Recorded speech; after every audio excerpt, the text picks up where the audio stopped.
আমরা তো প্রমাণ ছাড়া আসিনি, প্রমাণ আছে। এই আপনি একটু বলেন না প্লিজ। আমি সেদিন মিথ্যা কইছিলাম। আসলে আমি বাচ্চা চুরি কইরা বস্তির পেছনে রাইখা যাইনি, টাকার বিনিময়ে বিক্রি করছি। আর সেই মাইয়া এইটা। তাহলে সেদিন কেন আপনি মিথ্যা বলছিলেন? আপনি বলেন নাই আপনি বস্তির পাশে রেখে আসছেন? আরে ভাবি, আপনি এই সামান্য জিনিসটা বুঝতে পারছেন না। সে কেন মিথ্যা কথা বলছে? টাকার জন্য। তার তো টাকা নিয়ে সে টাকা পেয়েছে, আর তো সে ওই বাচ্চাটাকে বিক্রি করেছে।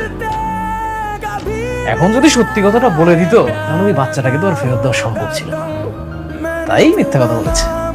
কিন্তু আমি তো জানি আমার বাপ মা কখনো আমার লগে মিথ্যা কথা কইবে না। এটা অবশ্য আপনি ভালো কথা বলেছেন। আপনি একটা কাজ করেন, শুনেন, ওই আপনার বাবা মাকে একটা ফোন দেন। যদিও বা আমাদের হাতে এখন ওই আপনাকে ফোন দেওয়ার এইসব অনেক কাহিনী, এইসবের সময় নেই। আপনি একটা কাজ করেন, শুনেন, আপনি সুন্দর করে বাসায় যান। বাসায় গিয়ে আপনার বাবা মার সাথে কথা বলেন, তাহলে সত্যি প্রমাণটা পেয়ে যাবেন। রমজান সাহেব, আপনার উচিত ছিল আসল সেলিমাকে খুঁজে বের করা। তা না করে আপনি কি করেছেন? বস্তি থেকে একটা মেয়ে ধরে নিয়ে আসছেন। কাজটা কি ঠিক করেছেন? সরি, আমি বুঝতে পারিনি। কিন্তু এখন যে উনি সবই সত্যি বলছে, এটা আমি কি করে বুঝবো? রমজান সাহেব, আপনি তো একজন শিক্ষিত মানুষ। মানুষটার নিজ মুখে তার কনফেশন দিয়েছে, সে কিভাবে বাচ্চাটাকে নিয়ে গিয়েছিল, কোথায় রেখেছিল, আবার কোথা থেকে আসলো, ক্লিয়ার। এরপরে তো আর প্রমাণ লাগে না।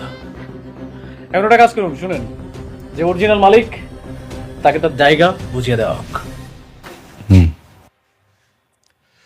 ম্যাডাম, সেদিন যদি আপনার বাবা মা সত্যি কথা বলতেন, তাহলে আজকের এই ভুলটা হতো না। আপনি এক কাজ করুন, আপনি দায়িত্বটা ছেড়ে দেন, আপনি চলে যান প্লিজ। ম্যানেজার আঙ্কেল,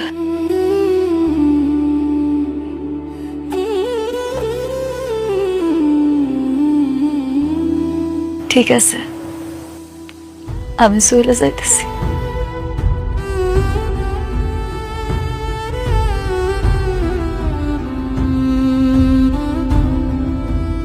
আপনি যান, আপনার জায়গায় বসে